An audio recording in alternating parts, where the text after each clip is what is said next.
तो cleaning drive पे हम लोग धीरे धीरे इधर इस रोड पे आगे बढ़े और यहाँ तक पहुँचे तो तभी मुझे पूरा एक बैग दिखाई दिया। और इस बैग में कुछ और नहीं है, केवल जो देवताओं को चढ़ाए हुए वस्त्र होते हैं, केवल वो वस्त्र हैं, चुन्नियाँ हैं, और एक प्लास्टिक का ये बैग है जिसको ऐसे ही पूरा यहाँ फेंक दिया गया। तो अब मैं इस प्रकार की मानसिकता के लिए, सोच के लिए क्या कहूँ, मुझे समझ नहीं आ रहा। हम इतने डरे हुए हैं कि हम इसको कचरे में फेंकेंगे तो हमें लगेगा कि हमसे नाराज हो जाएंगे, इसलिए हमें उनके कपड़े कचरे में नहीं फेंकने हैं।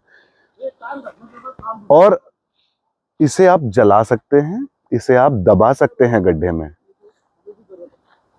इसको ऐसे नेचर में फेंक के अब क्या हुआ, इसमें अभी कई लोग रात को आके इसे कचरा समझ के मूत देंगे इसके ऊपर।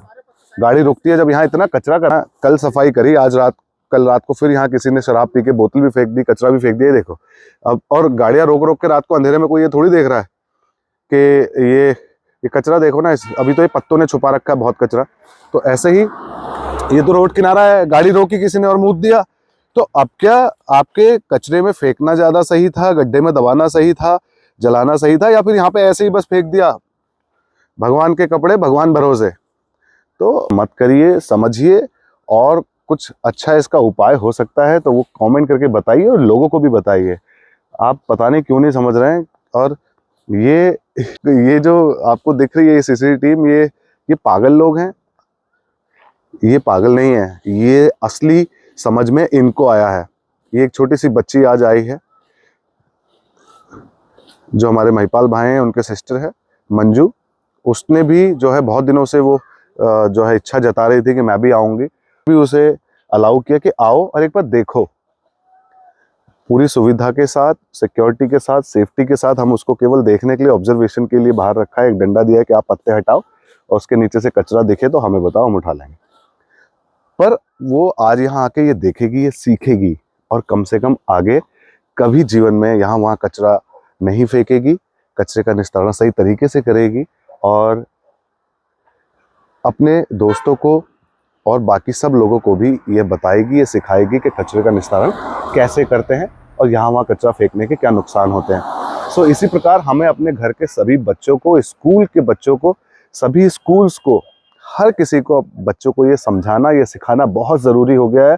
स्कूल में सिविक सेंस की स्पेशल एक चैप्टर होना चाहिए, स्पेशल एक क्लास होनी चाहिए रोज के व्हाट इज सिविक सेंस, और उसके अंदर क्या क्या बातें कवर होनी चाहिए उसका पूरा एक, पहले भी होता था, एक नैतिक शिक्षा करके बुक होती थी, हम लोगों ने पढ़ी है। तो ऐसे ही अब वो कंपलसरी हो जानी चाहिए, और तभी आपको एक अच्छा देश, एक अच्छा नेशन मिल पाएगा। वरना हम गर्त की ओर जा रहे हैं, गड्ढे की ओर जा रहे हैं, क्योंकि भूल जाते हैं कि ये जो हम कर रहे हैं, बॉटल्स फोड़ रहे हैं यहाँ पर, और केवल नशे का कचरा है यहाँ। अगर नशा ना हो तो यहाँ क्यों आएगा अच्छा कोई?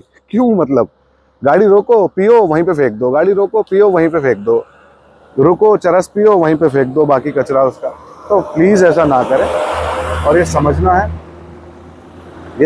है कि भगवान की कदर करनी है, उनके कपड़ों को ऐसे गंदगी में और ऐसे यहाँ वहाँ नहीं फेंकना, और कम से कम यूज करें, पहनाएं, उड़ाएं, जिसको संभाल सकें आप, जिसको दबा सकें, जिसका सही से निस्तारण हो सके। वरना प्लीज ये सब मत करिए। एक दिन यहाँ सोच लीजिए, भगवान के ही जब अभी यहाँ पे कचरा पड़ा है, लोग उसके ऊपर सुसु पॉटी कर रहे हैं। यहाँ पे जो चीज पड़ी हुई उसके ऊपर कर देंगे लोग, तो इसके ऊपर डायपर फेंक के चले जाएंगे लोग। अभी जब वहां से इतने सारे डायपर लोग चलती गाड़ी से, ये एक अलग टॉपिक है, किस दिन बैठ के इस पर जरूर बात करेंगे। कुछ चीजें ऐसी हैं जबरदस्ती बनाई गई हैं, उसका कोई फायदा नहीं और हम पैसा फूंक के दिए जा रहे हैं, बस इतना है, उस पर ही बात करेंगे। खैर, अभी आप इस प्रकार की चीजें ना करें, कचरा यहाँ वहाँ ना फैलाएं। Thank you.